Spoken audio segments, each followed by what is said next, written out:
आज हम शुरू कर रहे हैं पूर्णांक, जिसको इंग्लिश में इंटीजर कहते हैं। ये class 7th, class 8th, class 9th के लिए भी इम्पोर्टेंट है, कंपटीशन एग्ज़ाम के लिए भी इम्पोर्टेंट है। उसके बाद ये बेसिक मैथ का भी एक बहुत ही इम्पोर्टेंट चैप्टर है पूर्णांक, जिसको इंटीजर्स कहते हैं। बहुत स्टूडेंट इंटीजर्स के बारे में नहीं समझते हैं, पूर्णांक के बारे में नहीं समझते हैं, सिर्फ डिफिनेशन रट लेते हैं और समझ में नहीं आता है कि आखिर ये होता क्या है और इसका क्या क्या और सब टॉपिक है। सारी चीज़ मैं डिटेल से बता दूंगा। इसके बाद आपको पूर्णांक, जिसको इंटीजर्स कहते हैं, इसको पढ़ने की कहीं आवश्यकता ही नहीं होगी। तो चलिए सबसे पहले हम जान लेते हैं कि पूर्णांक होता क्या है। पूर्णांक उस खास तरह की संख्या के सेट को कहा जाता है। खास तरह की संख्या, अब देखिए किस तरह की संख्या हम लिखे हैं, इसको डिटेल में हम बताते हैं। जैसे -8, -7 ये सब संख्या है। -8, -7, -6, -5, -4, -2, -3 इस तरह से अगर चलते हैं संख्या रेखा पे, देख सकते ये सब सभी पूर्णांक कहलाएगा। अगर हम 7/2 लिखते हैं तो ये पूर्णांक नहीं कहलाएगा, क्योंकि 2 से 7 में अगर भाग देंगे तो ये पॉइंट में आएगा, तो पॉइंट में कोई भी चीज़ आएगा तो संख्या रेखा पे तो लिख सकते हैं, लेकिन ये पूर्णांक मतलब इंटीजर्स नहीं होगा। जैसे 3.5 ये भी पूर्णांक नहीं कहलाएगा, इंटीजर्स नहीं कहलाएगा। √5 ये भी नहीं कहलाएगा। √4 ये इंटीजर्स कहला जाएगा, मतलब पूर्णांक कहला जाएगा, क्योंकि √4 को हम लिख सकते हैं, √4 को 2 लिख सकते हैं, तो ये कहला जाएगा पूर्णांक। इसे 6/2 को 3 लिख सकते हैं, ये भी पूर्णांक कहलाएगा।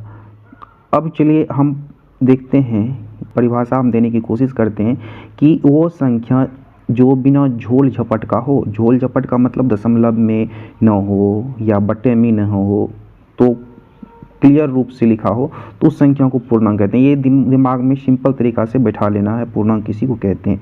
या इस तरह से दिमाग में रखना है कि कोई भी संख्या जैसे लिखा है तो इस संख्या को हम इकाई के रूप में बांट सकें। इकाई के रूप में कहने का मतलब हुआ, जैसे 8 लिखते हैं तो 8 को 1 इकाई के रूप में हम बांट सकते हैं। 1 1 1 1 1 1 1 करके हम लिख सकते हैं, लेकिन इसी की जगह पे हम अगर लिख दें इस तरह से 4.2, इसको हम इकाई के रूप में नहीं बांट सकते हैं, तो ये हो जाएगा, ये पूर्णांक नहीं कहलाएगा, इंटीजर्स नहीं कहलाएगा।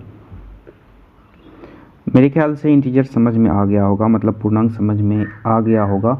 बहुत ही हल्का है। कोई भी संख्या रेखा पे जो नंबर लिखते हैं, जो नंबर दिखाई देता है उसे हम पूर्णांक कहते हैं। जो नंबर दिखाई नहीं देता उसको पूर्णांक नहीं कहते हैं। जैसे 1/2 लिख दिए तो ये पूर्णांक नहीं कहलाएगा, इंटीजर्स नहीं कहलाएगा। और अगर हम पॉइंट में लिख दिए कोई भी संख्या तो वो भी इंटीजर्स नहीं कहलाएगा। इकाई के रूप में जिसको हम लिख सकते हैं उसको हम इंटीजर्स कहेंगे, मतलब पूर्णांक कहेंगे। तो पूर्णांक समझ में आ गया।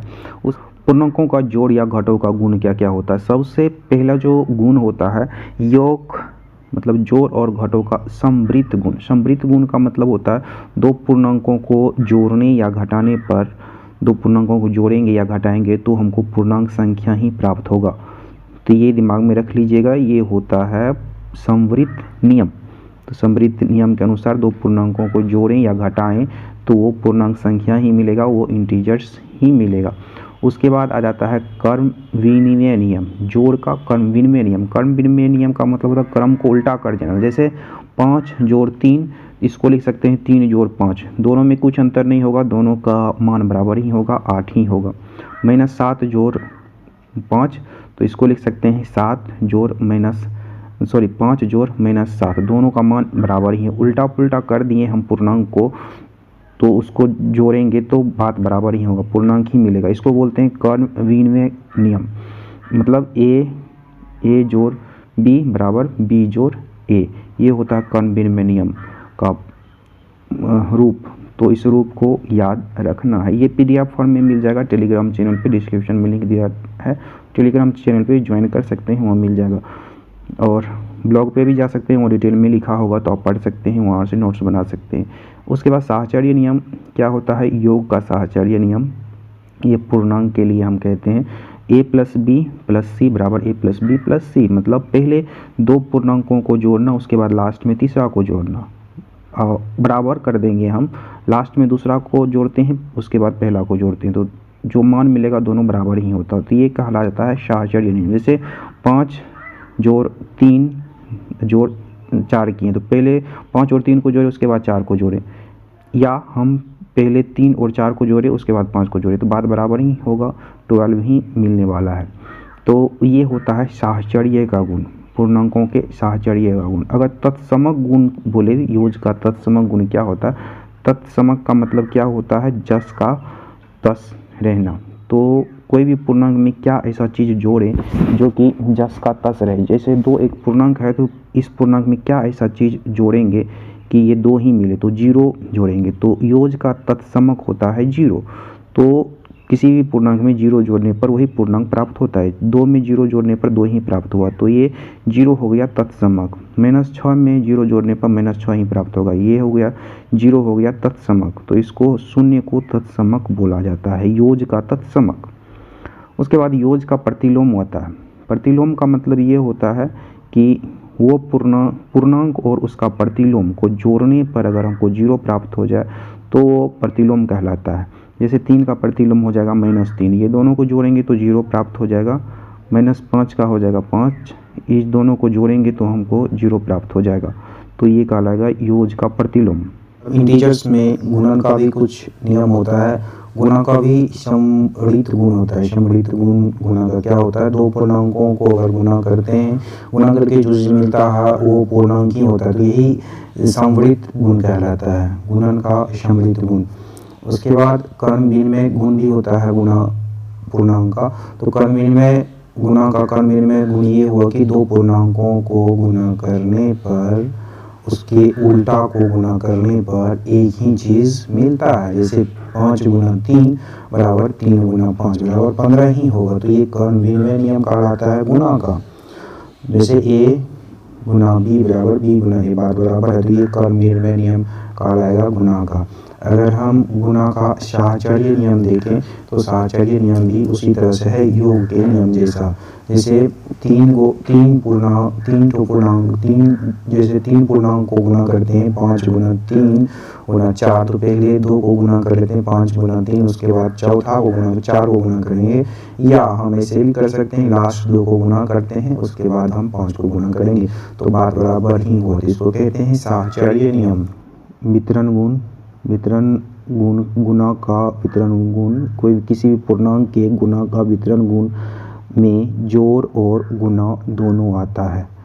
तो जैसे a गुना b जोड़ c बराबर, इसको लिख सकते हैं a गुना b जोड़ a गुना c, इस तरह से लिख सकते हैं। जैसे 2 गुना 4 जोड़ 5, ये कोष्ट में है 4 जोड़ 5, तो इसको लिख सकते हैं 2 गुना 4 जोड़ 2 गुना 5।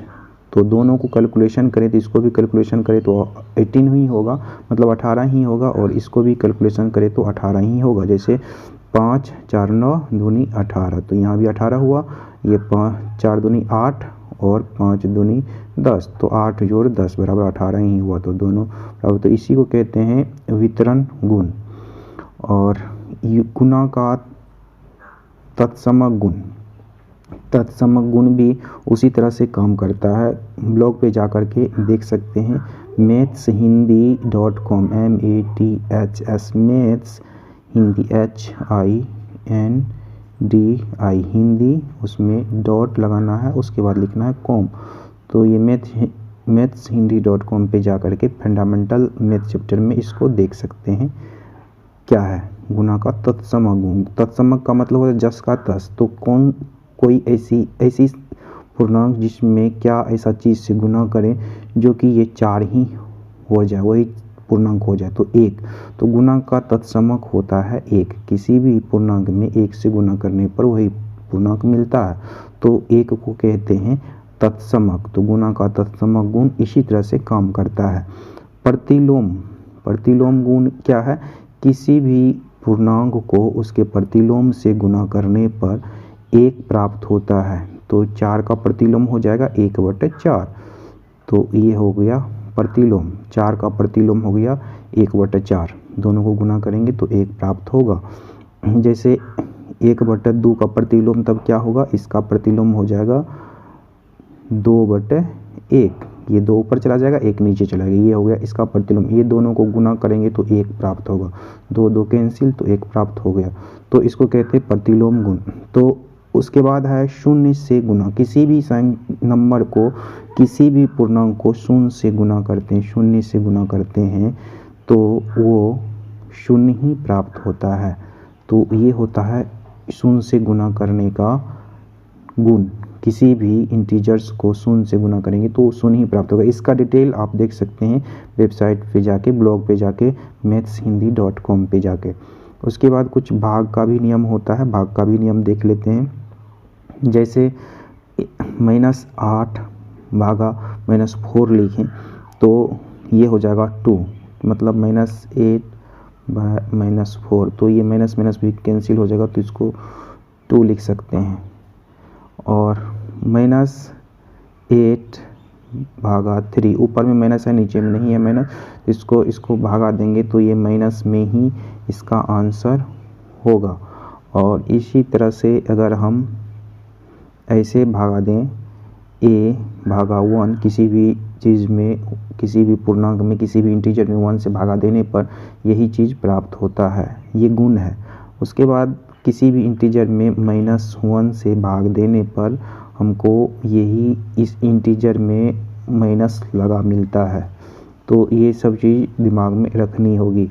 जैसे a/0, तो 0 से किसी भी चीज़ में भाग देने पर ये अपरिभाषित होता है, 0 से किसी भी चीज़ में भाग नहीं दे सकते हैं। इसके बारे में डिटेल से हम वीडियो बनाया, उसको देख सकते हैं।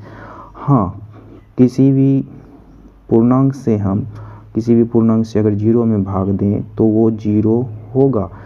4 को 0 बार पढ़ने से ये कट जाएगा। इस तरह से इसको बना सकते हैं 4 भागा 0, तो कितना बार में लगेगा, 4 0 बार में ये लग जाएगा, 4 गुना 0 तो 0 होता है। तो 0 बार में लगा, 0 0 कैंसिल, तो ये भागा परिभाषित है 4 को 0 बार पढ़ने से, मतलब 0 भागा 4 बराबर क्या होगा, 0। ये और यहाँ जो लिखा गया a भागा 0 बराबर 0, ये गलत लिखा हुआ है, ऐसा नहीं होता है, ये परिभाषित ही नहीं है। तो इसको छठा नंबर को काट देना है, ये गलत लिखा हुआ है। फिर ये इसमें क्या होगा, 0 भागा a बराबर 0 होगा, ये इस तरह से यहाँ 0 लिखना है। तो इस तरह से पूर्णांक समाप्त हो गया, इंटीजर समाप्त हो गया। ये बहुत इंपॉर्टेंट चैप्टर था। इसके बाद आगे और चैप्टर बताएंगे बेसिक गणित का और सब गणित का। Thanks for watching video. Thank you very much. Channel को जरूर सब्सक्राइब कर लीजिए। Thank you.